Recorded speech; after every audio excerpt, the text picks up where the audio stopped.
السلام علیکم۔ ایران کا بادشاہ بہت دنوں سے پریشان تھا۔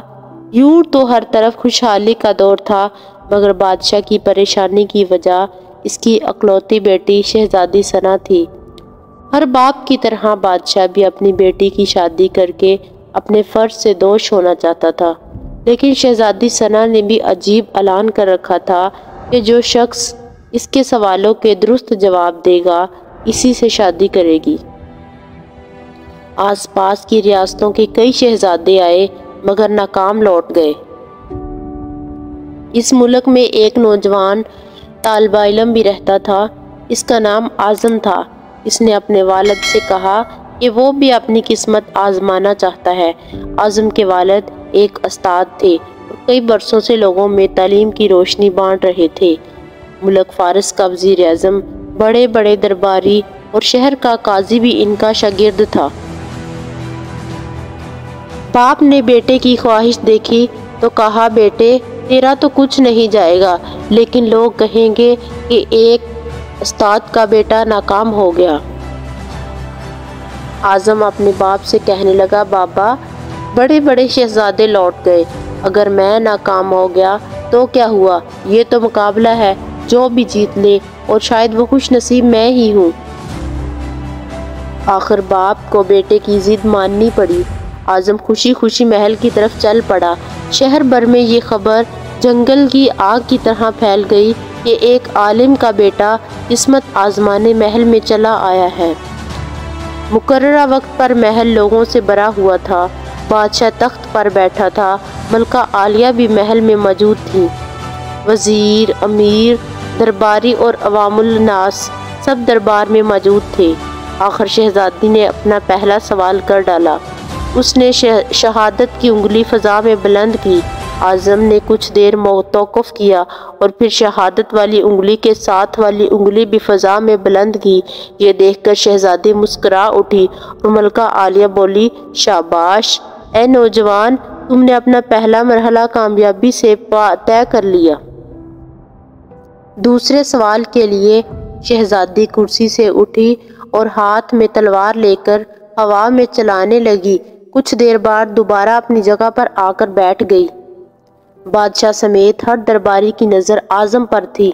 اعظم کھڑا ہوا اور اپنی جیب سے قلم نکال کر فضا میں لہرا دیا، شاباش اے نوجوان، ہم خوش ہوئے، یہ جواب بھی درست ہے۔ ملکہ عالیہ کی آواز دربار میں ابھری، اسی کے ساتھ دربار مبارک ہو کی آواز سے گونج اٹھا۔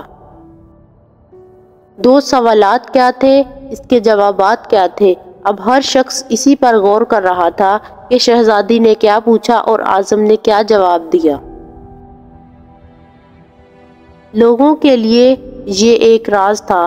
آخر شہزادی نے تیسرا سوال کر ڈالا۔ وہ تیزی سے سیڑھیاں چڑھی اور تیزی سے سیڑھیاں اتری اور دوبارہ اپنی جگہ پر آ کر بیٹھ گئی۔ یہ بڑا عجیب و غریب سوال تھا۔ ہر طرف خاموشی تھی، لوگوں کی سانسیں رکی ہوئی تھیں۔ اب تو اعظم کے ہاتھ پاؤں ٹھنڈے ہوئے جا رہے تھے۔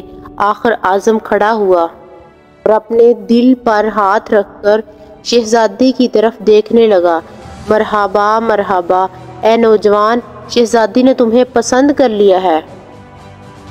ملکہ عالیہ کی آواز کے ساتھ ہی شہزادی شرما کر محل کے اندرونی حصے میں چلی گئی اور محل مبارکباد کی آواز سے گونج اٹھا۔ لوگ خوشی سے جھوم رہے تھے۔ وہ دل ہی دل میں اللہ کا شکر ادا کر رہا تھا جس نے اسے یہ اعزاز بخشا۔ بادشاہ نے اعظم سے پوچھا، اے نوجوان، ملکہ عالیہ کو تم نے مطمئن کر دیا ہے، اب یہ بتاؤ کہ تم سے کیا پوچھا گیا تھا اور تم نے کیا جواب دیا تھا؟ اگر تم نے ایک بھی غلط جواب دیا تو تمہاری گردن اڑا دی جائے گی۔ اعظم پر اعتماد آواز میں کھڑا ہوا اور بولا، بادشاہ سلامت۔ شہزادی نے ایک انگلی کھڑی کر کے پوچھا تھا کہ تم کیا اللہ کو ایک مانتے ہو؟ میں نے دو انگلیاں کھڑی کر کے جواب دیا کہ اللہ اور اس کے رسول پر میرا ایمان اٹل ہے۔ بہت خوب، بہت خوش ہوئے، بادشاہ نے مسکرا کر کہا۔ اعظم بولا، اس کے بعد شہزادی نے تلوار چلا کر پوچھا تھا کہ اس سے بڑا کوئی ہتھیار ہے؟ میں نے جواب دیا، ہاں، قلم کا وار تلوار کے وار سے زیادہ کارگر ہوتا ہے۔ ماشاءاللہ نوجوان، تم نے ہمارا دل جیت لیا ہے۔ تم نے ثابت کر دیا کہ جاہ و جلال، دولت و حشمت کی علم کے سامنے کوئی حیثیت نہیں۔ لیکن تیسرا جواب؟ بادشاہ نے حوصلہ افزائی کرتے ہوئے پوچھا۔ اعظم نے آسمان کی طرف دیکھا اور کہنے لگا، بادشاہ، شہزادی دربار کی سیڑھیاں اتری اور چڑھی، پھر کرسی پر تھک کر بیٹھ گئی۔ انہوں نے پوچھا تھا کہ میں تھک چکی ہوں، لیکن میرے جسم کی ایک چیز نہیں تھکی۔ میں نے جواب دیا کہ دل، یہ پیدائش سے لے کر موت تک بغیر تھکے دھڑکتا رہتا ہے۔ بادشاہ نے اعظم کو پاس بلا کر گلے سے لگا لیا اور کہا، اے لوگو، گواہ رہنا، میں نے حقدار کا حق ادا کر دیا۔